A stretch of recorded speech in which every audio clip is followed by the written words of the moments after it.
عرض خداوند نے اور اس کی قدرت کے زور میں مضبوط بنا.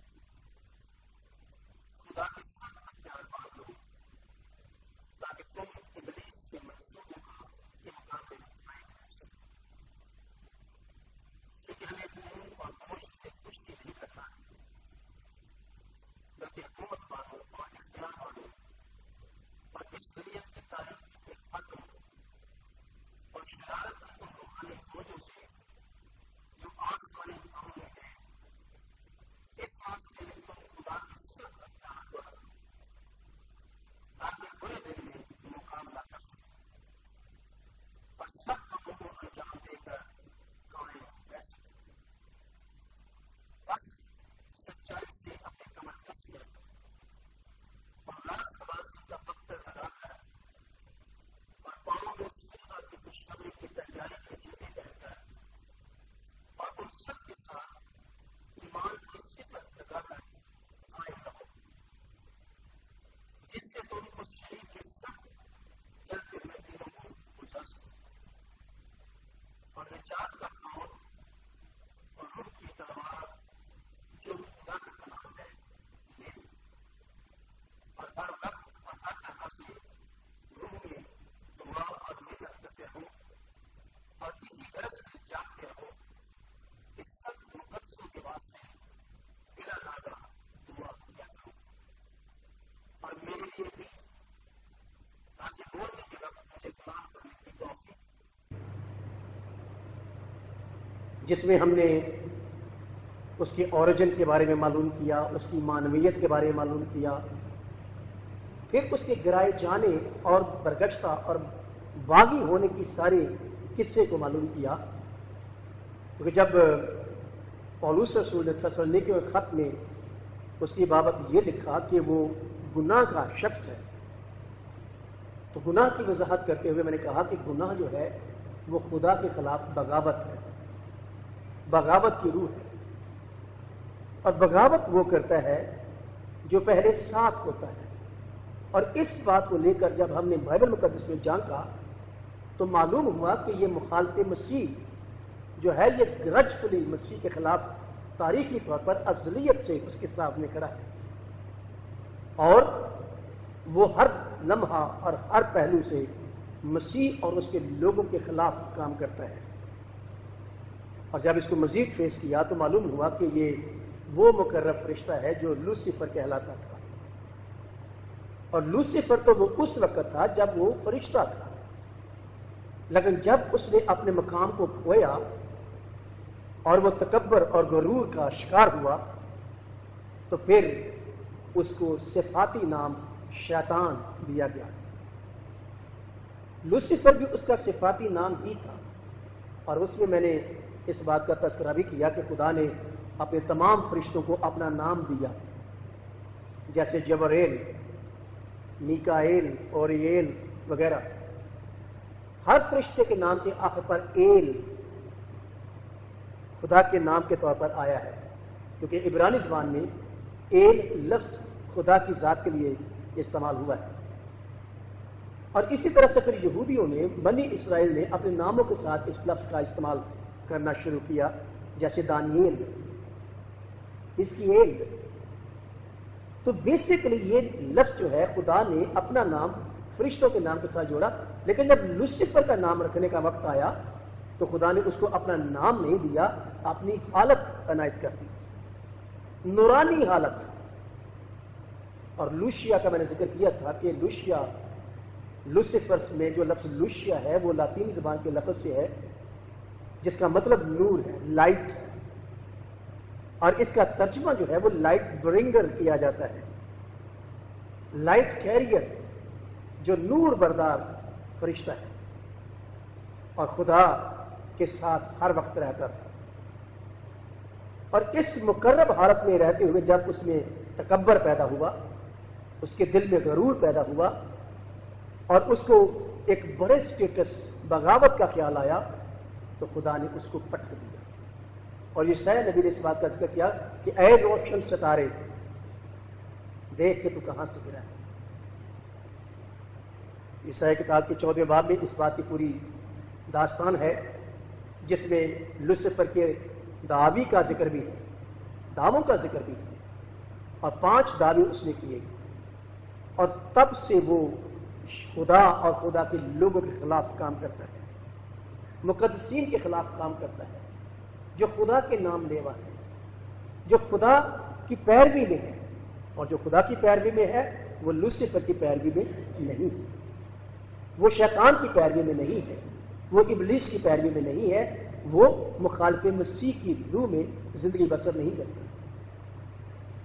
مخالف مسیح کی آمد کا ذکر ملتا ہے، اور ہم نے گزشتہ روز جب ہم ابتدائی کلیسیا میں مخالف مسیح کے کاموں کو اور اس کی ایکٹیویٹیز کو اور اس کے لوگوں کی بابت معلوم کر رہے تھے، تو کل ہم نے اس بات کا ذکر کیا کہ دانیل کی کتاب میں جو عرصے کا ذکر ہے 3.5 برس کا، اور ایک ہارن کا ذکر ہے، سینگ کا ذکر ہے، پھر 3 سینگ اور اس ایک چھوٹے سینگ نے 3 سینگوں کو گرا دیا، اور اس کے بارے میں نے ذکر کیا کہ مفکرین اور مفسرین اس بات پر متفق ہیں کہ یہ 3 سینگ جو گرائے گئے ہیں یہ ایتھوپیا تھا، اور لیبیا تھا، اور تیسرا عراق تو وہ خود تھا، ایجپٹ، مصر، اور یہ جو چھوٹا سینگ تھا یہ سرفراز ہوا۔ اور جب اس کی آگے تفسیر جب یوحنا رسول مکاشفہ کتاب میں ذکر کرتا ہے تو وہ پہلے حیوان اور دوسرے حیوان کا ذکر کرتا ہے، اور پہلا حیوان جو ہے وہ گناہ کا شخص ہے جس کو ہم مخالف مسیح کہہ رہے ہیں، جو ہلاکت کا فرزند ہے، جو ہوا کی عملداری کا حاکم ہے، اور دوسرا حیوان جو ہے وہ جھوٹے نبیوں کو پیش کرتا ہے، اور مفسرین یہ بات کہتے ہیں کہ جو دوسرا حیوان ہے جو جھوٹے نبیوں کو پیش کرتا ہے، جھوٹے نبی جو ہیں وہ مخالف مسیح کے مددگار ہیں، اس کی بات کہتے ہیں، اپنی بات نہیں کہتے، اس کے خیالات کی تشہیر کرتے ہیں، اس کے لیے لوگوں کو اکساتے اور ابھارتے ہیں۔ تو جھوٹے نبی جو ہیں وہ پھر خدا کے لوگ نہیں ہیں، وہ لوسیفر کے لوگ، ابلیس کے لوگ، مخالف مسیح کے لوگ ہیں۔ لیکن مخالف مسیح کی آمد کی تذکرہ جب ہم کرتے ہیں کہ وہ آنے والا ہے، تو جب چھوٹے ہارن کا ذکر کیا، چھوٹے سینگ کا ذکر ہوا دانیل کی کتاب میں، تو اس میں 3.5 برس کا ذکر ہوا۔ اب 3.5 برس کو ہم لٹرلی 3.5 برس لیں یا کہ سمبولیکلی لیں، لیکن ایک چھوٹا عرصہ ضرور ہے جو آمد ثانی کے ساتھ جڑا ہوا ہے۔ ابھی تک اگر تو خدا یسوع مسیح کی آمد ثانی میں 3.5 برس رہ گئے ہیں، تو پھر ضرور کہیں نہ کہیں زمین پر مخالف مسیح مجسم ابلیس کے طور پر ہوگا۔ ویسے تو یہ ایک روحانی قوت ہے، لیکن مخالف مسیح مجسم ابلیس کے طور پر وارد ہوگا، اور اسی وجہ سے مختلف ادوار میں مختلف لوگوں کو جو کہ ہماری طرح کے انسان تھے، اس جسم میں تھے، لیکن وہ مخالف مسیح کی روح میں اس قدر جوش میں تھے کہ لوگوں نے ان کو مخالف مسیح کا خطاب بھی دے دیا۔ اور میں نے سے بہت سارے ناموں کا میں نے کل تذکرہ کیا ابتدائی کلیسیا میں، پھر ہمارے اپنے ملک میں بہت سارے لوگوں نے جھوٹا مسیح ہونے کا دعویٰ کیا، مسیح ہونے کا دعویٰ کیا، جس میں کلیسیا نے جھوٹے مسیح گردانا۔ اور میں نے اس بات کا شروع میں تذکرہ کیا تھا کہ جھوٹا مسیح اور مخالف مسیح 2 فرق شخصیات ہیں۔ مخالف مسیح وہ ہے جو اپنے مسیح ہونے کا دعویٰ نہیں کرتا، بلکہ کسی اور کو مسیح مان کے اس کی مخالفت کرتا ہے۔ جھوٹا مسیح وہ ہے جو خود مسیح ہونے کا دعویٰ کرتا ہے لیکن وہ ہے نہیں۔ تو یہ جھوٹے مسیح جو ہیں یہ اس مخالف مسیح کے نمائندے ہیں، اس کے لیے کام کرتے ہیں، اس کی سوچ میں رہتے ہیں، شرارت کے در پہ رہتے ہیں۔ تو وہ لوگ جو ہیں، آج ہم جس بات پر غور کریں گے، آج ہم نے ان لوگوں کے ساتھ مقابلے کی بات کرنی ہے، سدے بات کی بات کرنی ہے کہ ہم کس طرح سے ان حالات میں، اس ماحول میں جہاں مخالف مسیح کی روح ہر طرف پریویل کرتی ہے، ہر طرف ایگزسٹ کرتی ہے، اس سے ہم مسیحی ایماندار ہوتے ہوئے کیسے بچ سکتے ہیں۔ لیکن جب ہم بچاؤ کی بات کرتے ہیں تو یہ بہت لازم ہے کہ ہم دشمن کی ہر چال، ہر بات، ہر صفت کے بارے میں معلوم کریں، کیونکہ جب تک آپ دشمن کے بارے میں جانتے نہیں ہیں، ہم اپنا دفاع کیسے کر سکتے ہیں؟ عام سی بات ہے کہ جب دو ملکوں میں جنگ ہوتی ہے تو جاسوس چھوڑے جاتے ہیں. اگر ہم مثال انڈیا پاکستان کی جنگ کے لیں، دونوں جب جنگ کے ماحول میں ہوتے ہیں تو ایک دوسرے کے دشمن ہیں. عام حالات میں ہو سکتا ہے کہ ایک دفعہ وہ دوستی کے دعوے بھی کریں، لیکن جنگ کے ماحول میں دونوں ملک ایک دوسرے کے دشمن ہیں، ایک دوسرے کو مار گرانا چاہتے ہیں. تو اس صورت میں پھر انڈیا اپنے لوگوں کو پاکستان میں جاسوسی کے لیے بھیج دیتا ہے خفیہ طور پر. اس طرح سے پاکستان خفیہ طور پر جاسوسی کے طور پر انڈیا بھیجتا ہے تاکہ معلوم کرے کہ وہاں کیا ایکٹیویٹیز چل رہی ہیں، کیا حکمت عملی اختیار کی جا رہی ہے، تاکہ وقت پر اس کا سدباب کیا جا سکے. مسیحی زندگی ایک مسلسل اسپرچل وار میں ہے. ایسا نہیں ہے کہ ہم ایک دن یا 2 دن کی اسپرچل وار میں ہیں. جب سے کوئی شخص مسیح کا پیروکار ہو جاتا ہے، ابلیس اس کے پیچھے لگ جاتا ہے، کیونکہ ابلیس مسیح کے لوگوں کو تنگ کرنے اور اس کو گرا دینے اور اس کو گمراہ کر دینے کی ہر ممکن کوشش کرتا ہے. تو یہ بہت لازم ہے کہ ہم پہلے ابلیس کے بارے میں جانیں کہ ابلیس سے جو ہماری جنگ ہے وہ کیوں ہے. ابلیس کے بارے میں ہم یہ پہلے بھی بات کر چکا ہوں کہ ایک روحانی سردار ہے ابلیس جو ہے، اور مخالف مسیح جو ہے وہ ایک روحانی سردار ہے اور دنیا کی عملداری کا حاکم ہے. دنیا کی عملداری کا وہ حاکم ہے، آسمان پر اس کی حاکمداری نہیں ہے. اور آپ کو یاد ہوگا کہ خداوند یسوع مسیح نے جب دعائے ربانی سکھائی تو اس میں یسوع مسیح نے کہا کہ اس طرح سے دعا کیا کرو کہ جس طرح تیری آسمان پر بادشاہی ہے اسی طرح تیری مرضی زمین پر بھی پوری ہو. کیونکہ زمین پر ایک اور سردار ہے جو حاکم ہے، جو ہوا کی عملداری کا حاکم ہے، جو زمین پر ایمانداروں کو گمراہ کرتا ہے اور ان کی راہ میں رکاوٹ ڈالتا ہے.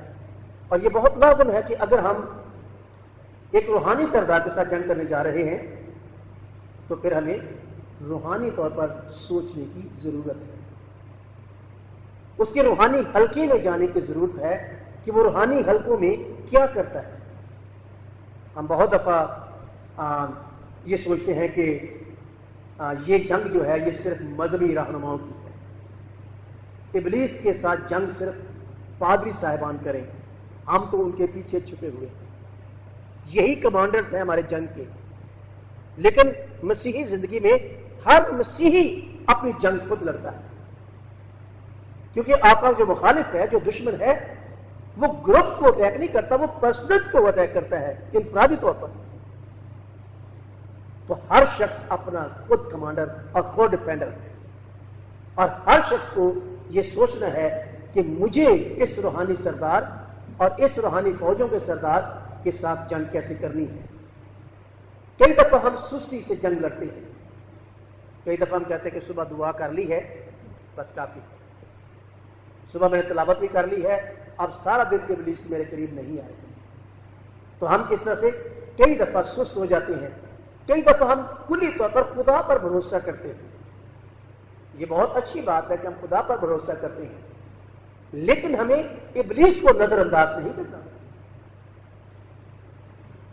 ہم خدا پر بھروسہ رکھیں لیکن ابلیس کو نظر انداز نہ کریں، کیونکہ ابلیس کو اگر آپ نے نظر انداز کیا تو جہاں کہیں آپ کمزور ہوئے وہیں پر وہ اٹیک کرے.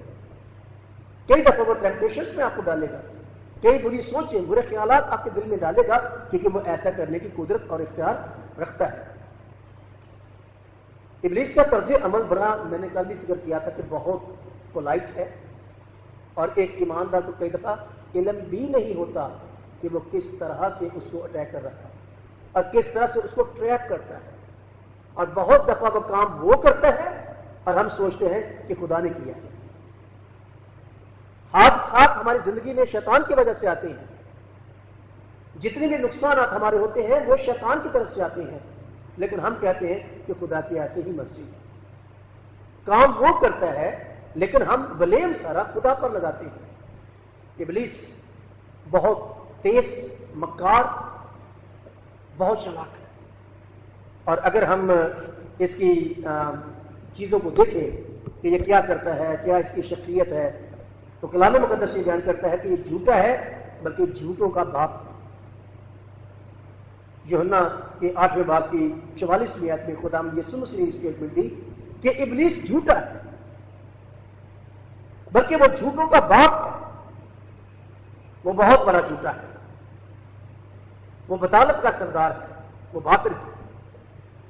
پھر مکاشفہ 12ویں باب کی 9ویں آیت میں لکھا ہے کہ وہ دھوکے باز ہے، وہ دھوکہ دیتا ہے، لوگوں کو چیٹ کرتا ہے، ڈسیو کرتا ہے، اور پھر بہت وکٹ ہے، مکار ہے، ریاکار ہے۔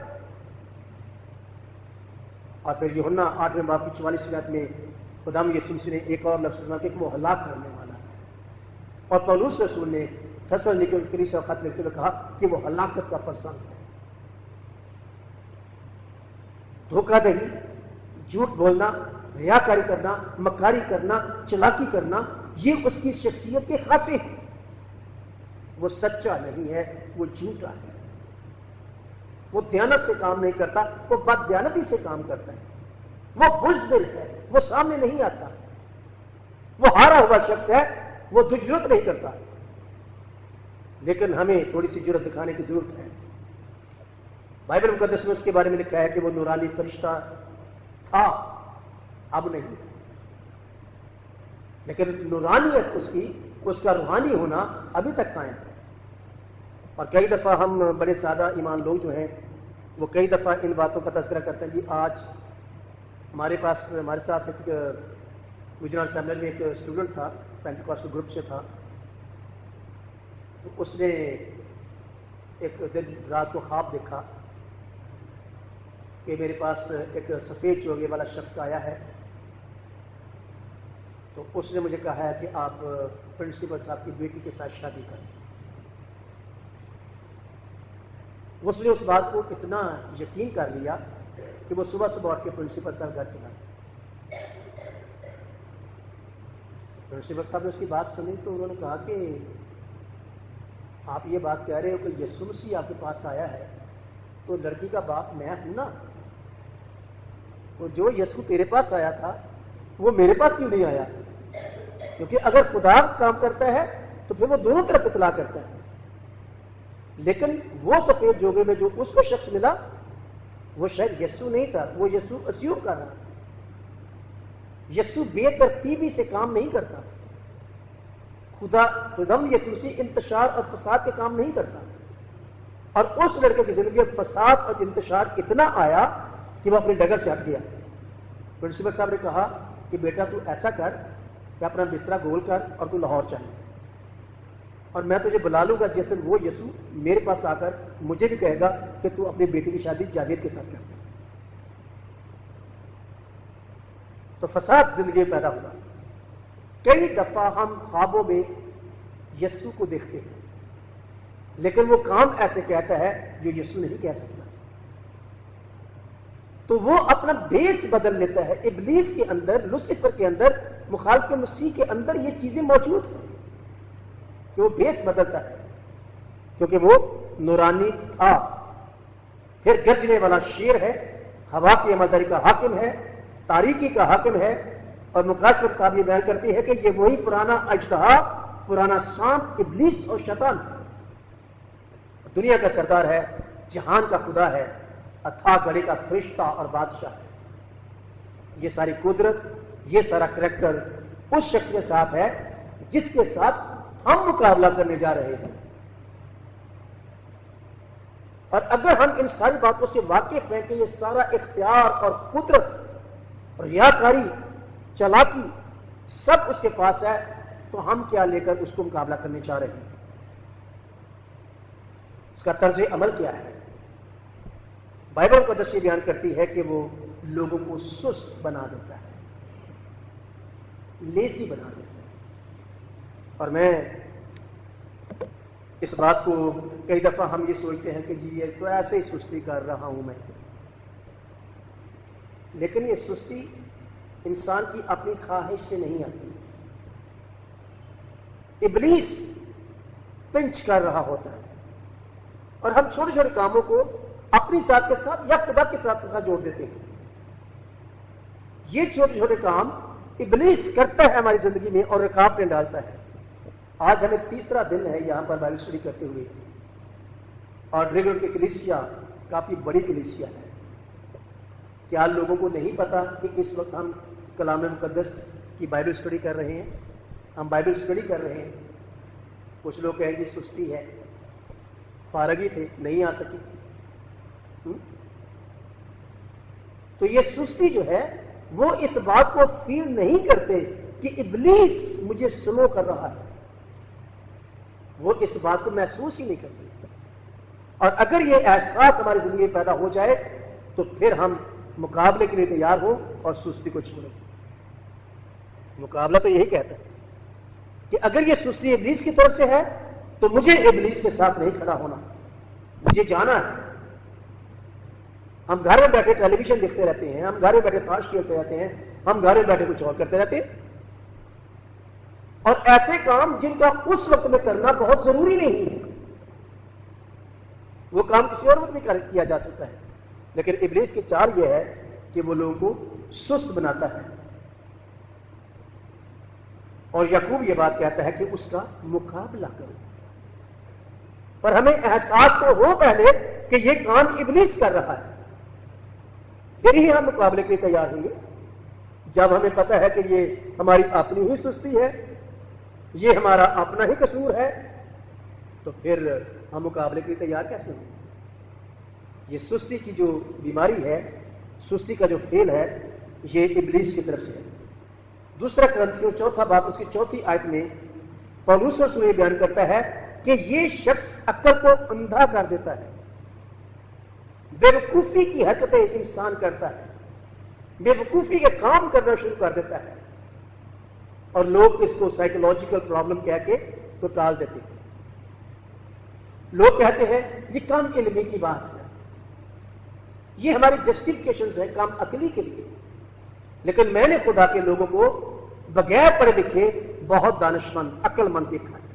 جو خدا کے روح کی ہدایت سے چلتے ہیں وہ عقل کے ساتھ چلتے ہیں، کیونکہ ابلیس اور مخالف مسیح ان کی زندگی میں کام نہیں کرتا اور ان کی عقل کو اندھا نہیں کرتا. نروس سسٹم کو ڈسٹرب کرتا ہے، مس انڈرسٹینڈنگ کریٹ کرتا ہے. جب عقل خراب ہوتی ہے بندے کا موڈ خراب ہوتا ہے، فیلنگس ڈسٹرب ہوتی ہے، بندہ کریزی ہو جاتا ہے. اور ہم ان چیزوں کو کئی دفعہ کہتے ہیں دیز آر سائیکولوجیکل پرابلمس. کاش کہ ہم اس سائیکولوجیکل ڈسٹربنس کو کسی شخص کے ساتھ جوڑیں. کیا یہ سائیکولوجیکل ڈسٹربنس خدا کی طرف سے ہے؟ اگر یہ سائیکولوجیکل ڈسٹربنس خدا کی طرف سے نہیں ہے تو پھر کس طرف سے ہے؟ کوئی شخص آپ کو موٹیویٹ کر رہا ہے، کوئی شخص آپ کو تحریک دے رہا ہے، اور ہم ان کو سائیکولوجیکل ڈس آرڈرز کہہ کر تو ابلیس سے درگزر کر جاتے ہیں. لیکن پولس رسول اسے بہت کلیئر ہے کہ وہ عقل کو اندھا کر دیتا ہے، بے سمجھی کی روح کریٹ کرتا ہے. ہم خدا کے کلام کو نہیں سمجھتے، ہم ایک دوسرے کو نہیں سمجھتے. ایک ہی خاندان میں رہتے ہوئے ہم ایک دوسرے کے ساتھ جھگڑ رہے ہوتے ہیں، ایک ہی بات پر سب بات اپنے اپنے ٹھیک کر رہے ہیں، لیکن اپنے اپنے طریقے سے سمجھ رہے ہیں اور پھر جھگڑ رہے ہیں. مس انڈرسٹینڈنگس گھروں میں، مسکنسیپشنس اپنے ایک ہی گھر میں. تو یہ جو عقل کی سستی ہے، عقل کو اندھا کرنا ہے، سوچوں کو خراب کرنا ہے. عقل جو ہے وہ آپ کی سوچ ہے، آپ کے تصورات بگاڑ دیتے ہیں، آپ کی سوچ بگاڑ دیتا ہے، اور پھر ہمارے گھروں میں لڑائیاں اور بے اتفاقی پیدا ہوتی ہے. میں بہت سارے خاندانوں کو جانتا ہوں، ایک ہی خاندان میں ایک ہی ماں باپ کی اولاد میں سے کچھ لوگ کہتے ہیں جی میں تو کرائسٹ چرچ میں جاتا ہوں تو مجھے برکت ملتی ہے، دوسرا کہتا ہے جی میں تو ضیاء پاک کے چرچ میں جاتا ہوں تو مجھے برکت ملتی ہے، تیسرا کہتا ہے جی میں رومن کیتھولک چرچ میں جاتا ہوں تو مجھے برکت ملتی ہے. Is it not a division? تقسیم. ایک ہی خاندان کے لوگوں میں بے سمجھی کی روح اس قدر عروج پا گئی ہے کہ لوگ ایک ساتھ مل کے خدا کے حضور میں عبادت کرنے کے لیے آمادہ نہیں ہو رہے. تو کیا آپ سوچتے ہیں کہ یہ ہماری اپنی دلچسپی کی بات ہے؟ یہ اس ابلیس کی دلچسپی کی بات ہے کہ یہ سارے مل کر عبادت نہ کریں. اور خدا نے بہت دفعہ اس بات کا کلیم کیا کہ پورے خاندان کے ساتھ مل کر میرے حضور میں آؤ. کوئی 12 بجے جا رہا ہے، کوئی شام کو جا رہا ہے. اور اس کے لیے میں آپ کو بتاتا ہوں کہ ایک شخص ہیری تھا، اور ہیری ایک نوجوان شخص تھا جو اپنے خاندان سے بہت کٹا رہتا تھا۔ اس کے باپ نے خدا کے حضور میں یہ وعدہ کیا کہ خداوند آج سے ہم پورا خاندان تیرے حضور میں عبادت کے لیے فراہم ہوں گے۔ انہوں نے اس وعدے کا ذکر ہیری کے سامنے بھی کیا، لیکن ہیری نے اس بات کو نظر انداز کر دیا۔ ہیری اپنی ڈگر پر چلتا رہا، دوستوں کے ساتھ آوارہ گردی، برگشتگی، سب کچھ چلتا رہا۔ ایک دن باپ نے تنگ آ کر تو خدا سے کہا کہ خداوند شاید میں یہ وعدہ پورا نہیں کر رہا، کیونکہ اگر ہیری میرے ساتھ نہیں ہے تو میں پورے خاندان کے ساتھ تیرے حضور میں نہیں آ رہا۔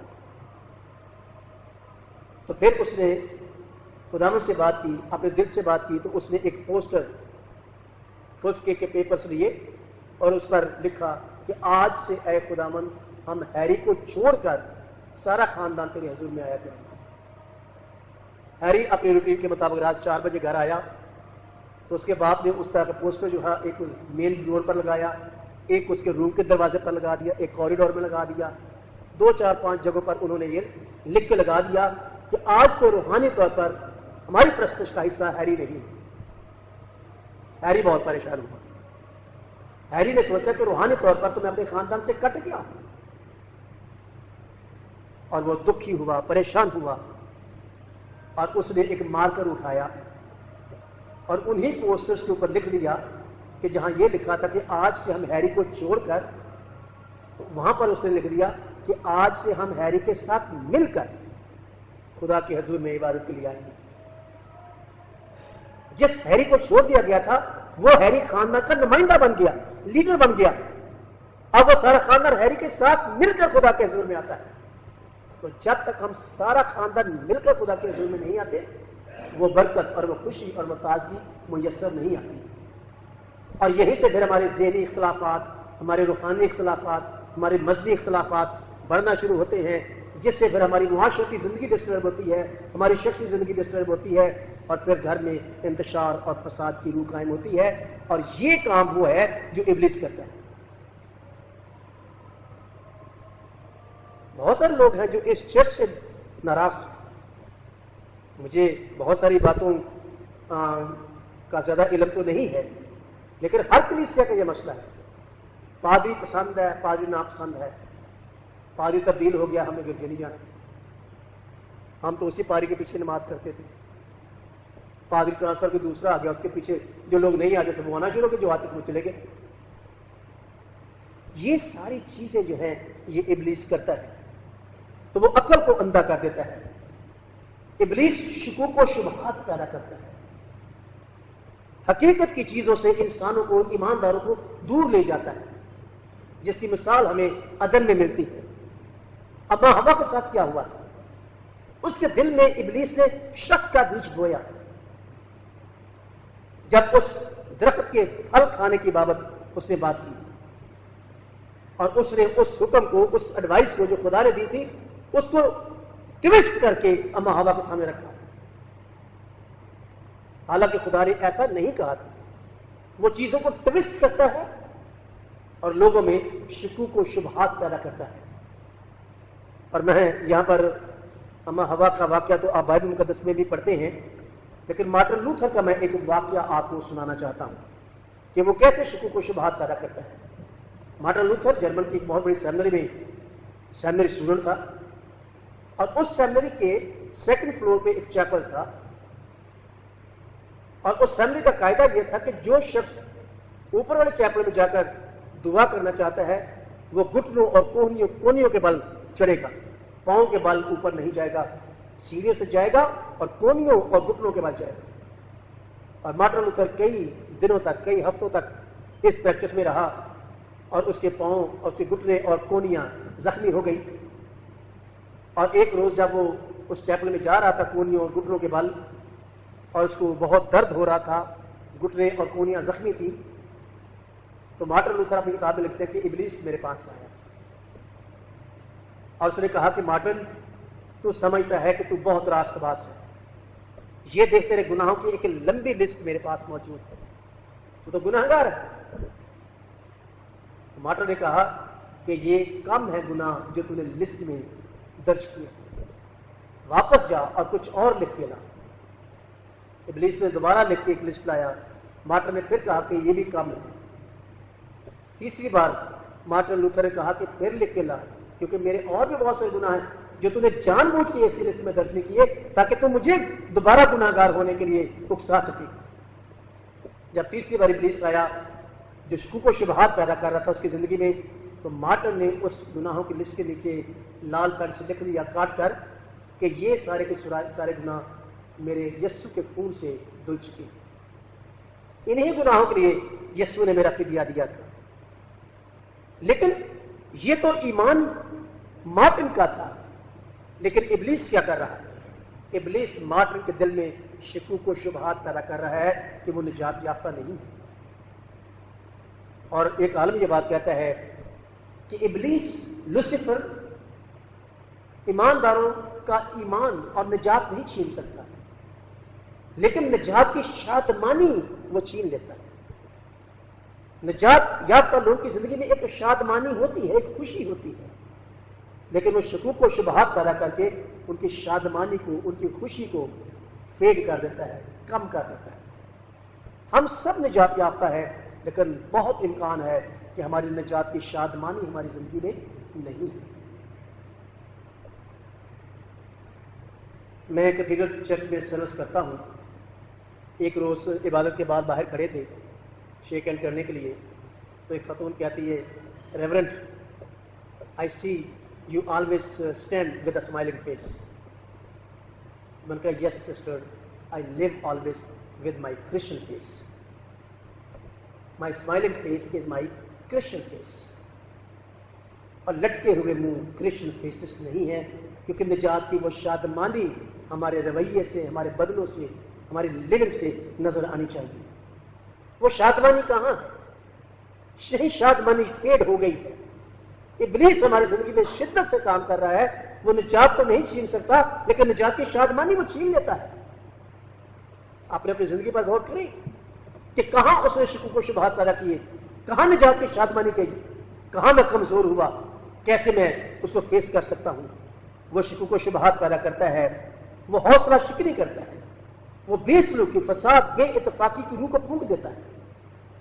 یہ سارے کام وہ کرتا ہے، لیکن ہم ان ساری چیزوں کے لیے ابلیس کو مورد الزام نہیں ٹھہراتے. ہم پڑھے لکھے لوگ ہیں، کوئی نہ کوئی ہر بات کی جسٹیفیکیشن ڈھونڈ لیتے ہیں، لیکن جسٹیفیکیشن ڈھونڈنے کے بجائے ہمیں حقائق پر نظر کرنے کی ضرورت ہے کہ حقیقت کیا ہے، ابلیس کس طرح سے ہماری زندگی میں کام کر رہا ہے. ہم اگر ایک روحانی شخص کے ساتھ جنگ کرنا چاہتے ہیں تو ہمیں کچھ روحانی زندگی پر غور کرنے کی ضرورت ہے. کیونکہ پولس رسول نے اسی خط میں ہم نے یہ پڑھا ہے کہ ہم نے حکومت والوں اور اختیار والوں اور اس دنیا کی تاریکی کے حاکموں اور شرارتی ان روحانی فوجوں سے جو آسمان پر ہیں ان سے کچھ نہیں کرنا، بلکہ ابلیس کے ساتھ ہماری جنگ ہے جو کہ روحانی شخص ہے، جو کہ شرارت کا شخص ہے. جو حوالہ ہم نے ابھی تلاوت کیا ہے اس میں پولس رسول نے 12ویں آیت میں یہ لفظ لکھے، کیونکہ ہمیں خون اور گوشت سے کشتی نہیں کرنا ہے. یہ جنگ جسمانی نہیں ہے، یہ جنگ نفسانی نہیں ہے، یہ جنگ تو روحانی ہے. اور ہمیں اپنی روحوں کی بابت سوچنا ہے کہ ہمیں کس طرح سے کھڑے ہونا ہے. اور اس میں بار بار پولس رسول نے مقابلے کا ذکر کیا ہے، قائم رہنے کا ذکر کیا ہے. اور کل جو حوالہ ہم نے یوحنا رسول کے خط میں سے پڑھا اس میں بھی پولس یوحنا رسول اس بات کا بار بار ذکر کرتا ہے اپنے قارئین کو کہ قائم رہو. اگر آپ کے ساتھ بائبل مقدس کھلی ہے تو آپ اس حوالے کو میرے ساتھ دیکھیے. یوحنا رسول کا پہلا عام خط، اس کا دوسرا باب اور اس کی 24ویں آیت. یوحنا رسول یہ بات کہتے ہیں کہ جو تم نے شروع سے سنا ہے وہی تم میں قائم رہے. جو تم نے شروع سے سنا ہے وہی تم میں قائم رہے. جو تم نے شروع سے سنا ہے اگر وہ تم میں قائم رہے تو تم بھی بیٹے اور باپ میں قائم رہو گے. اور جس کا اس نے ہم سے وعدہ کیا وہ ہمیشہ کی زندگی ہے. پھر اگلی آیت میں نے یہ باتیں تمہیں ان کی بابت لکھی ہیں جو تمہیں فریب دیتے ہیں کہ تمہارا وہ مسیح جو اس کی طرف سے کیا گیا، تمہارا وہ مسیح جو اس کی طرف سے کیا گیا ہے تم میں قائم رہتا ہے، قیام کی بات کرتا ہے، مضبوطی کی بات کرتا ہے۔ تم نے سنا ہے، تم نے جانا ہے، تم بلائے گئے ہو، تم چنیدہ ہو، تم خون خریدے ہو، تم خدا کا مقدس ہو۔ ہم تو یہاں پر بیٹھے ہوئے ہیں، ہمیں اپنے اسٹیٹس کو ریکگنائز کرنا ہے۔ کئی دفعہ بادشاہ کا بیٹا بادشاہوں کے بیٹوں کی طرح زندگی بسر نہیں کرتا، کیونکہ وہ اپنی حالت اور اپنے اسٹیٹس سے ناواقف ہے۔ اس کو علم نہیں ہے کہ میں کیا ہوں اور میں کیا سوچ رہا ہوں۔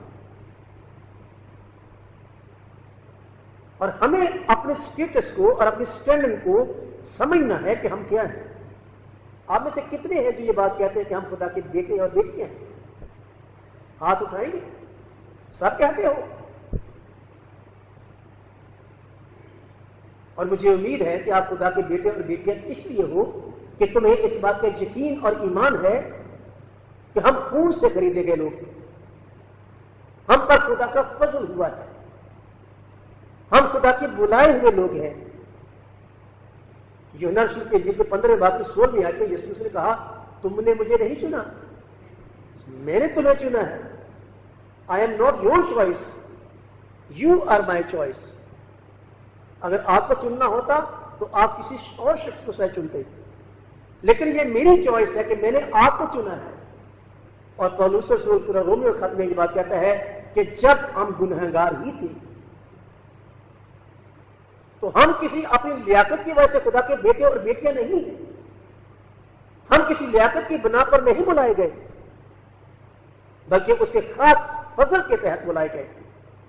اس کی محبت کا نتیجہ ہے کہ ہم اس کے ہیں، اور ہم اپنے سٹیٹس کو، اپنی حیثیت کو سمجھیں، اور جب ہم اپنی حیثیت کو سمجھیں گے تو پھر ہم وہ کوئی ایسا کام نہیں کریں گے جس سے میری ذات کی انٹیگریٹی پر حرف آئے، میرے خاندان کی انٹیگریٹی پر حرف آئے، میرے خدا کی ذات پر حرف آئے۔ ہم کئی دفعہ اپنے اعمال سے، اپنی باتوں سے اپنے خاندان کی تذلیل کا باعث بنتے ہیں۔ تو اگر ہم خدا کے گرانے کے لوگ ہیں تو ہمیں کس طرح سے زندگی بسر کرنی چاہیے، ہمیں کس طرح سے بات کرنی چاہیے، ہمیں کس طرح سے بیہیو کرنا چاہیے۔ یہ فکر مندی کی بات ہے، یہ سوچنے کی بات ہے۔ اور اگر ہم نے اپنے سٹیٹس کا لحاظ نہیں رکھا تو بہت جلد ہم کسی اور جگہ پر ہوں گے، کیونکہ مکاشفہ کتاب میں خدا یسوع مسیح نے جب سردیس کی کلیسیا کو خط لکھا تو اس نے کہا کہ دیکھ کہ تو کہاں سے گرا ہے، تو نے اپنی پہلی محبت چھوڑ دی ہے، اور میں جلد آ کر تیرا چراغ اس کی جگہ سے ہٹا دوں۔ تو یہ باتیں پھر ہماری طرف بھی آتی ہیں۔ اگر ہم نے اپنے آپ کو نہیں پہچانا کہ ہم بلائے گئے لوگ ہیں، ہم خون خریدے لوگ ہیں، ہم بادشاہ کی اولاد ہیں، ہمیں اس نے اپنے بیٹے اور بیٹیاں بنایا ہے، تو پھر ہمیں کس طرح سے زندگی بسر کرنا ہے۔ یہ بہت ضروری ہے کہ ہم اس کو پہچانیں اور ہم اپنی ذات کو پہچانیں۔ اور خداوند یہ بات کہتا ہے، کیونکہ دیکھیں جن لوگوں نے پہچانا ہے اپنے آپ کو وہ مضبوطی کی طرف بڑھے ہیں۔ اگر میں اپنی کمزوری کا احساس نہیں رکھتا تو میں اپنی کمزوری کو دور کرنے کی تحریک کیسے پاؤں گا؟ ایک چیز کو میں گناہ نہیں گردانتا تو میں اس کی معافی کیوں مانگوں گا؟ جب مجھے اپنی کمزوری کا احساس ہوگا تو میں مضبوطی کی طرف بڑھوں گا۔ میں آپ کو مثال دیتا ہوں، جب خدا یسوع نے گلیل کی جھیل پر پترس کے ساتھ مچھلیوں کا شکار کیا تو پترس نے کیا کہا؟ اے خداوند میرے پاس سے چلا جا، کیونکہ میں گنہگار آدمی ہوں۔ اس نے اپنی ذات کو، اپنی حیثیت کو پہچانا۔ محصول لینے والا جب فریسی کے ساتھ ہیکل میں گیا تو محصول لینے والے نے کیا کیا؟ دور کھڑے ہو کر چھاتی پیٹنے لگا، کیونکہ اس نے یہ برداشت نہیں کیا، اس نے یہ مناسب نہیں سمجھا کہ میں ہیکل جو مقدس مقام ہے اس سے قریب جاؤں، کیونکہ میں گناہ گار آدمی ہوں۔ لیکن اس کا اقرار، اس گناہ کا اقرار، اس کمزوری کا اقرار یسوع مسیح نے اس پر ورڈکٹ دیا کہ وہ اس فریسی سے زیادہ راست باز ٹھہر کر خدا کے حضور میں کیا راست باز سے مراد یہ ہے کہ وہ خداوند کے حضور میں مقبول ہوا، خداوند کے حضور میں اس کی عزت بڑی، قدر بڑی اس کی، کیونکہ اس نے اپنے سٹیٹس کو پہچانا۔ اب ہمارا سٹیٹس راست بازی کا سٹیٹس ہے، اس کا سٹیٹس گناہگاری کا تھا، اس نے پہچانا تو اس نے راست بازی کی طرف قدم بڑھایا، اور راست باز جب قدم بڑھاتا ہے تو وہ ترقی کی طرف، مضبوطی کی طرف بڑھتا ہے۔ اور میں یہاں پر ایک بات کہنا چاہتا ہوں کہ ہم دو طرح سے کلام کرتے ہیں۔ جب ہم کسی سنر سے بات کرتے ہیں، ہم کسی غیر مسیحی سے بات کرتے ہیں، تو ہم کہتے ہیں لک اینڈ لیو، یسوع مسیح پر نظر کر تو تو زندہ رہے گا۔ لیکن جب ہم مسیحی کلیسیا سے بات کرتے ہیں تو ہم کہتے ہیں ڈو اور ڈائی، کچھ کرو نہیں تو مرو۔ یہ بات ہم غیر مسیحیوں کو نہیں کہتے، کیونکہ مسیحی زندگی جو ہے وہ مسیح کے طرز زندگی پر چلنے کا نام ہے، اور مسیح کی زندگی جو ہے وہ صلیب کا رستہ ہے۔ اور اگر ہم صلیب کے رستے سے کتراتے ہیں تو پھر شاید ہمیں سوچنا ہے کہ ہم مسیحی ہیں بھی کہ نہیں۔ ڈو اور ڈائی۔ اور میں یہاں سے ایک اور ریفرنس آپ کو دینا چاہتا ہوں، میرے پاس کچھ نوٹس ہیں اس کے اوپر۔ یوحنا کی انجیل اس کا 15واں باب اور اس کی پہلی 15 آیات میں خداوند یسوع مسیح نے 3 چیزوں کا ایمانداروں کے حوالے سے ذکر کیا، اور خداوند یسوع مسیح نے یہاں پر CAC کا ذکر کیا۔ CAC میں اس لیے کہتا ہوں کہ آپ CAC سے واقف ہیں۔ CAC کیا ہے؟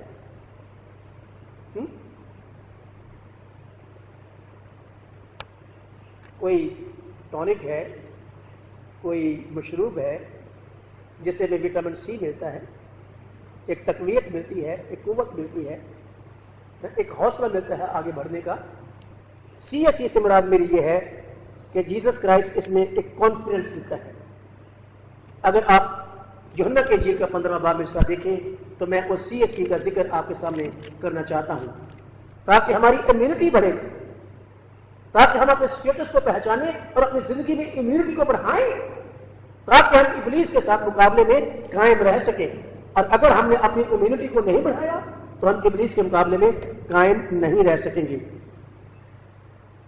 یوحنا کی انجیل اس کا 15واں باب اور اس کی 7ویں اور 8ویں آیت میں آپ کے لیے پڑھنا چاہتا ہوں۔ 7ویں آیت میں یسوع مسیح نے کہا، اگر تم مجھ میں قائم رہو اور میری باتیں تم میں قائم رہیں تو جو چاہو مانگو وہ تمہارے لیے ہو جائے گا۔ It's a confidence. یسوع مسیح اپنے خون خریدوں کو، اپنے گھرانے کے لوگوں کو یہ کانفیڈنس دیتا ہے کہ جو کچھ مانگو وہ تمہارے لیے ہو جائے گا۔ This is a confidence. He is giving a confidence to his people. اور پھر 8ویں آیت میں وہ کہتا ہے، میرے باغ کا جلال اسی سے ہوتا ہے کہ تم بہت سا پھل لاؤ، یو شوڈ بی فروٹفل۔ اور فروٹفل ہونے کا جو تصور ہے وہ غلطیوں خط کے 5ویں باب میں پولس رسول نے ذکر کیا، جہاں پر وہ روح کے پھلوں کا ذکر کرتا ہے۔ خوشی ہے، اطمینان ہے، تسلی ہے، محبت ہے، اور اس طرح کی بہت ساری اور چیزوں کا ذکر روح کے پھلوں کے طور پر ذکر کرتا ہے، اور وہی پھل ہے جو ہم اپنی زندگی میں توقع کرتے ہیں کہ یسوع مسیح وہ ساری چیزوں کا تقاضا کرتا ہے۔ کانفیڈنس دیتا ہے کہ جو کچھ تم مانگو گے وہ تمہیں مل جائے گا، کیونکہ ہم ایک ریلیشن میں ہیں۔ پھر وہ ایشورنس دیتا ہے۔ 3 آیت دیکھیے میرے ساتھ، 15 باب کی 3 آیت، اب تم اس کلام کے سبب سے جو میں نے تم سے کیا پاک ہو، تم پاک ہو۔ دس از ایشورنس۔ یہ یقین دہانی ہے کہ تم جو اس جنگ میں ہو کبھی بھی کمزور محسوس نہ کرو، کیونکہ تم پاک ہو، تم جسٹیفائڈ ہو، تمہیں راست باز ٹھہرایا گیا ہے۔ اب تمہیں کوئی ان باتوں سے نہ الجھائے کہ تم ناراض ہو، کوئی تمہیں ان باتوں میں نہ الجھائے کہ تم آلودہ ہو۔ یسوع مسیح کا ڈکلیریشن یہ ہے، یہ ایشورنس ہے کہ تم پاک ہو، کیونکہ تمہارا فدیہ دیا گیا ہے۔ اور جب بھی تم اس کے نام سے حاضر ہوں گے تمہیں معاف کیا جائے گا اور تمہاری پاکیزگی تمہاری راست بازی آپ کی زندگی میں مینٹین رہے گی، قائم رہے گی۔ خدا یسوع مسیح نے ان کو ایک کانفیڈنس دیا جو جنگ میں ہے، خدا یسوع مسیح نے ان کو ایشورنس دی کہ تم پاک ہو، اور پھر انہیں چیلنج دیا چوتھی آیت میں۔ چوتھی آیت میں خدا یسوع مسیح نے کہا تم مجھ میں قائم رہو اور میں تم میں۔ جس طرح ڈالی اگر انگور کے درخت میں قائم نہ رہے تو اپنے سے پھل نہیں لا سکتی، اسی طرح تم بھی اگر مجھ میں قائم نہ رہو تو پھل نہیں لا سکتے۔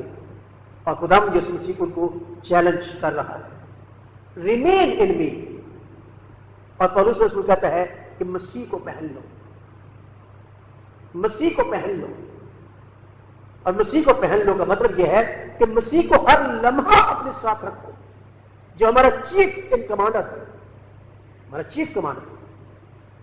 یسوع کے بغیر ہم بہت کمزور ہیں، یسوع کے بغیر ہم اس جنگ کو جیت نہیں سکتے۔ اور یسوع سے کہتا ہے کہ مجھ میں قائم رہو، ریمین ان می۔ اور پولس رسول اس کو اس طرح سے پیش کرتا ہے کہ مسیح کو پہن لو۔ اور اگر اس کی وضاحت میں ایک اور طرح سے کروں تو میں ایوب کی کتاب میں آپ کو لے جانا چاہتا ہوں۔ جب ایوب کا خدا کے ساتھ ڈائلاگ ہو رہا تھا، ابلیس کا خدا کے ساتھ ڈائلاگ ہو رہا تھا ایوب کی زندگی کے تعلق سے، تو خدا نے ابلیس سے کہا کہ یار تو میرے بندے ایوب کے حال سے واقف ہے؟ تو ابلیس نے ایک مخصوص بات کا ذکر خدا کے سامنے کیا کہ تو نے تو اس کے گرد باڑ لگا رکھی ہے، میں اس کو نقصان کیسے پہنچا سکتا ہوں؟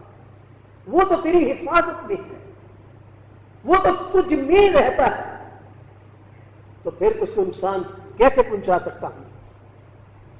ابلیس حملہ آور نہیں ہو سکتا ان لوگوں پر جو مسیح میں رہتے ہیں، کیونکہ مسیح فاتح ہے، اس لوسیفر کو اس نے شکست دی ہے۔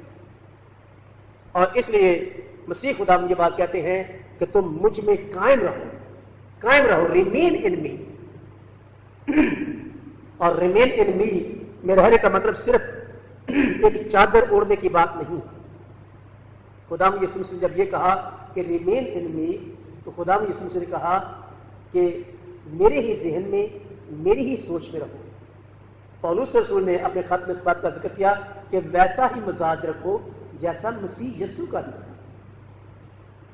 اور ترجمہ انگریزی میں اس آیت کا اس طرح سے کیا گیا ہے کہ keep the mind of Christ, keep the mind of Christ.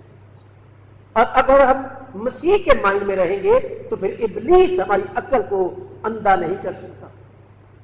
ہم نے شروع میں کہا کہ ابلیس عقل کو اندھا کر دیتا ہے۔ جو لوگ مسیح کو پہن کر رہتے ہیں اور مسیح کے ذہن میں رہتے ہیں، خدا ابلیس ان کی عقل کو اندھا نہیں کر سکتا، ابلیس ان کے قریب بھی نہیں آتا۔ حملہ آور وہ ہوتا رہتا ہے، لیکن اس وقت وہ اثر انداز ہوتا ہے جب ایماندار اس بار سے نکلتا ہے، اس ریلیشن میں کمزور ہوتا ہے، تو پھر ہی وہ حملہ آور ہوتا اور پھر ابلیس اس کو گرا دیتا ہے۔ Keep the mind of Christ and keep the manner of Christ. اگر ہم مسیح کو پہننے کی بات کرتے ہیں تو پھر اس کے ذہن اور اس کے طرز زندگی کو اڈاپٹ کرنے کی ضرورت ہے، تب ہی جا کر ہم ابلیس کے مقابلے میں کھڑے رہ سکیں گے۔ خدا یسوع مسیح نے ان باتوں کو کہہ کر تو ایمانداروں سے کہا، جب یسوع مسیح نے کہا کہ تم پاک ہو تو یسوع مسیح نے کہا you are blessed, you are chosen, you are my disciples and you are my friends. تم میرے دوست ہو، اس لیے تمہارے لیے لازم ہے کہ تم وہی کچھ کرو جو میں کرتا ہوں۔ Do what I have been doing. یسوع مسیح جو کچھ کرتے رہے ہیں وہی کرو۔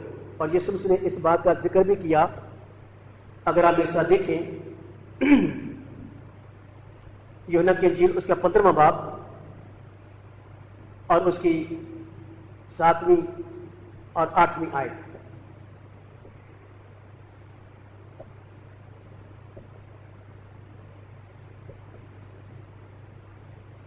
اور پھر 11ویں آیت 7ویں 8ویں آیت میں لکھا ہے اگر تم مجھ میں قائم رہو اور میری باتیں تم میں قائم رہیں تو جو چاہو مانگو وہ تمہارے لیے ہو جائے گا۔ میرے باپ کا جلال اسی سے ہوتا ہے کہ تم بہت سا پھل لاؤ جب ہی تم میرے شاگرد ٹھہرو گے۔ 11ویں آیت میں لکھا ہے کہ میں نے یہ باتیں تم سے اس لیے کہیں کہ میری خوشی تم میں ہو اور تمہاری خوشی پوری ہو جائے۔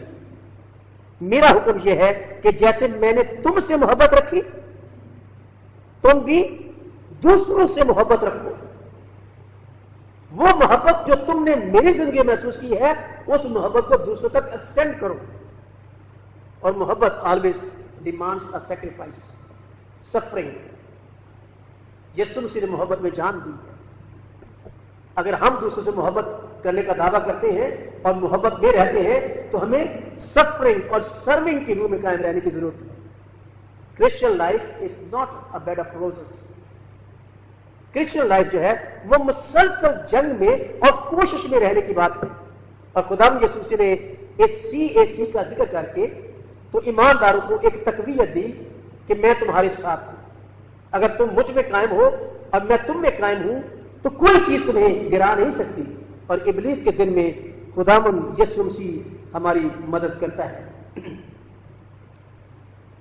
اگر ہم تھوڑا سا وقت افسیوں خط کے حوالے پر غور کریں تو میں اس پر آپ کی توجہ دلانا چاہتا ہوں۔ افسیوں 6 باب اور اس کی 11ویں آیت میں پولس رسول نے کہا کہ اس جنگ میں صرف کانفیڈنس کی ضرورت نہیں ہے، کانفیڈنس اور ٹرسٹ ضروری ہے، ایمان ضروری ہے، لیکن ہمیں کچھ ایسے ہتھیار بھی چاہیے جو ہمیں اس جنگ میں مدد دیں۔ اگر ہمارے پاس ہتھیار ہو، ہمارے پاس کانفیڈنس نہ ہو تو ہم ہتھیار استعمال نہیں کر سکتے۔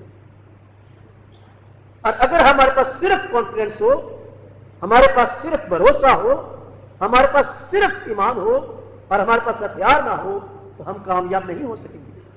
دونوں چیزیں ضروری ہیں۔ خدا یسوع مسیح روحانی طور پر بہت مضبوط تھے۔ خدا یسوع مسیح کا ابلیس سے ٹکرا ہوا، 40 دن تک یسوع مسیح ابلیس سے آزمایا گیا۔ اس میں کیا ہوا؟ خدا یسوع مسیح روحانی طور پر بہت مضبوط تھے، لیکن انہوں نے کلام خدا کو ہتھیار کے طور پر استعمال بھی کیا۔ جب ابلیس نے کہا کہ تو اپنے آپ کو نیچے گرا دے، کیونکہ لکھا ہے کہ وہ اپنے فرشتوں کو حکم دے گا اور وہ تجھے اپنے ہاتھوں پر اٹھا لیں گے۔ ابلیس نے یہ آیت کوٹ کی اور یسوع مسیح نے اس آیت کی نفی نہیں کی، لیکن یسوع مسیح نے اس کے مقابلے میں کلام خدا کو کوٹ کیا۔ اس نے کہا ہاں یہ ٹھیک ہے، لیکن یہ بھی لکھا ہے کہ تو خداوند اپنے خدا کی آزمائش نہ کر۔ تو کلام خدا ایک بہت بڑا ہتھیار ہے کہ جب ابلیس ہمیں اٹیک کرتا ہے تو ہم کلام خدا کی مدد سے اس کا مقابلہ کریں۔ ہمیں اس ہتھیار کو اپنے ساتھ رکھنا ہے۔ روح کی تلوار لے لو۔ اور افسیوں کے خط میں بہت سارے ہتھیاروں کا ذکر پولس رسول کرتا ہے اور ان ہتھیاروں کی بابت آپ نے بہت کچھ پہلے سن رکھا ہے، لیکن صرف چند باتوں کی نشاندہی کرنا چاہتا ہوں۔ آپ ایک ساتھ دیکھیے افسیوں کے نام پولس رسول کا خط، اس کا 6 باب اور اس کی 13ویں آیت۔ پولس رسول کہتے ہیں کہ تم خدا کے سب ہتھیار باندھ لو، خدا کے سب ہتھیار، تاکہ بری دن میں مقابلہ کر سکو اور سب کام کو انجام دے کر قائم رہ سکو۔ مقابلہ کرو اور قائم رہو۔ اور مقابلے کے لیے اور قائم رہنے کے لیے کچھ چیزوں کا وہ ذکر کرتا ہے۔ اپنی کمر کس کر، راست بازی کا بختر لگا کر، اور یہ وہ راست بازی ہے جو میری اور آپ کی نہیں ہے، یہ وہ راست بازی ہے جو مسیح کے خون سے مجھے اور آپ کو میسر آئی ہے۔ ہم اس کے قربانی کے وسیلے سے جسٹیفائی ہوئے ہیں۔ وی آر ناٹ جسٹ، ہم راست باز نہیں ہیں، لیکن ہم راست باز ٹھہرائے گئے ہیں۔ ہم اپنی کوشش سے راست باز نہیں ہیں، لیکن مسیح کی کوشش سے ہم راست باز ٹھہرائے گئے ہیں۔ تو وہ راست بازی کا جو بختر ہے وہ ہم لگا کے رکھیں، اس میں کمزوری نہیں آنی چاہیے، جیسا کہ میں نے مارٹن لوتھر کا ذکر کیا ابلیس شکوک و شبہات پیدا کر کے ہماری راست بازی کو کمزور کرنا چاہتا ہے، ہماری پاکیزگی پر وہ کوشچن اٹھاتا ہے، ہمارے نجات یافتہ ہونے پر وہ کوشچن اٹھاتا ہے، وہ شکوک و شبہات پیدا کرتا ہے۔ لیکن پولس رسول یہ بات کہتا ہے کہ ہم اس جنگ میں راست بازی کا بختر لگا کر اس جنگ کریں، اس بات سے کمزور نہ ہوں کہ ہم راست باز ہیں۔ اور جب ہم اپنے کو راست باز پیش کرتے ہیں تو ہم یہ بات دلیری سے کہتے ہیں کہ تو شکست خوردہ دشمن ہے، تجھے شکست دے کر ہی مجھے راست بازی خدا نے مہیا کی ہے، اور یسوع مسیح کی مہیا کردہ نجات جو ہے وہ خداوند یسوع مسیح کے خون ہی سے ہے، کیونکہ پطرس نے یہ بات کہی، کیونکہ تم آپ جانتے ہو کہ تمہاری خلاصی فانی چیزوں یعنی سونے چاندی کے ذریعے سے نہیں ہے، بلکہ ایک بے عیب اور بے داغ برے یعنی مسیح کے بیش قیمت خون سے ہوئی ہے۔ تو ہمیں جو نجات ملی ہے، ہمیں جو راست بازی میسر آئی ہے، ہمیں جو یہ نیا اسٹیٹس ملا ہے خدا کے بیٹے اور بیٹیاں ہونے کا، یہ اس سے خون کی بدولت ہی ہوا ہے۔ پولس رسول یہ بات کہتا ہے کہ اس میں کمزوری نہیں آنی چاہیے، وہ کانفیڈنس راست بازی کے بارے میں، وہ ایشورنس راست بازی کے بارے میں قائم رہے، پاؤں میں صلح کی خوشخبری کی تیاری کے جوتے پہن کر اور ان سب کے ساتھ ایمان کے سپر لگا کر قائم رہو، قائم رہو، قائم رہو، قائم رہو۔ اور یعقوب یہ بات کہتا ہے کہ ابلیس کا مقابلہ کرو تو وہ تم سے بھاگ جائے۔ ایمان کو میں تھوڑا سا ڈیفائن کرنا چاہتا ہوں۔ ایمان کو بہت دفعہ ہم یہ بات کہتے ہیں کہ یہ ٹرسٹ ہے، یہ کانفیڈنس ہے۔ ایمان صرف خدا پر بھروسے کا نام نہیں ہے، ایمان خدا کے ساتھ ایک رشتے میں بھروسے کا نام ہے۔ جب تک آپ خدا کے ساتھ ایک رشتہ قائم نہیں کرتے، آپ بھروسہ کیسے کریں گے؟ آپ اعتماد کیسے کریں گے؟ اعتماد رشتے میں ہے، جو خدا کے ساتھ ہمارا رشتہ ہے، اور اس ایمان کے زور میں اور رشتے کے اعتماد میں نبیوں نے اپنی جانوں کے نذرانے پیش کر دیے، رسولوں نے اپنی جانوں کے نذرانے پیش کر دیے، شہادتیں برداشت کی، اظہار ثانیہ برداشت کی، لیکن یسوع مسیح کے ساتھ اپنے رشتے سے نہیں ہٹے۔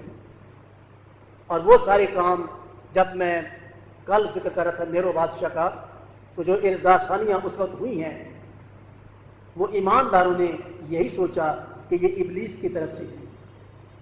اور مقدس جیروم یہ بات کہتا ہے کہ جس ایماندار کی زندگی میں اظہار ثانیہ نہیں ہے، دکھ اور مصائب نہیں ہیں، اس کے ایماندار ہونے پر شک کیا جا سکتا ہے۔ جس ایماندار کی زندگی میں مصائب نہیں ہے، اس کے ایمان پر شک کیا جا سکتا ہے کہ آیا وہ ایماندار ہے بھی کہ نہیں، کیونکہ وہ کہیں نہ کہیں کمپرومائز کرتا ہے، کہیں نہ کہیں وہ لبرل ہو جاتا ہے، وہ سیکولرزم میں چلا جاتا ہے۔ اور سیکولرزم اور جو یہ ساری چیزیں جو ہے، لبرلزم جو ہے، ایک آتھر یہ بات کہتا ہے کہ یہ بڑا پولائٹ بغاوت کا طریقہ ہے۔ لبرلزم اور سیکولرزم بغاوت کی بڑی پولائٹ شکل ہے کہ خدا کے کلام اور خدا کے احکام اور اپنی مسیحی ایماندارانہ زندگی کے خلاف ہم بڑا پولائٹلی یہ بات کہہ کر سیکولرزم اور کمیونزم کی طرف اور سارا جو ہماری چیزیں ہیں اس کی طرف چلے جاتے ہیں۔ کل میں ہیومن رائٹس کی بات کر رہا تھا۔ یہ ساری ہماری اپنی جسٹیفیکیشن ہیں جو کہ خدا کے کلام سے اگر سپورٹڈ نہیں ہے تو یہ پھر ہمارے دل کی خواہش ہے۔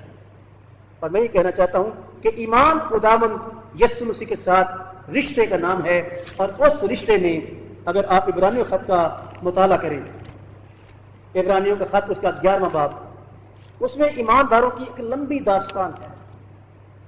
11ویں باب میں ایمان کی جو ڈیفینیشن کر کے ایمان کا ذکر کیا گیا، اگر آپ خصوصاً یہ سارے چیپٹر کو پڑھیں اور میرے ساتھ اگر اس وقت دیکھیں تو 11واں باب اس کی 23ویں آیت میں دیکھیں، انہوں نے ایمان ہی کے سبب سے سلطنتوں کو مغلوب کیا، راست بازی کام کیے، وعدہ کی ہوئی چیزوں کو حاصل کیا ایمان ہی سے، شیروں کے منہ بند کیے، آگ کی تیزی کو بجھایا، تلوار کی دھار سے بچ نکلے، کمزوری میں زور آور ہوئے، لڑائی میں بہادر بنے، غیروں کی فوجوں کو بھگا دیا، عورتوں نے اپنے مردوں کو پھر زندہ پایا،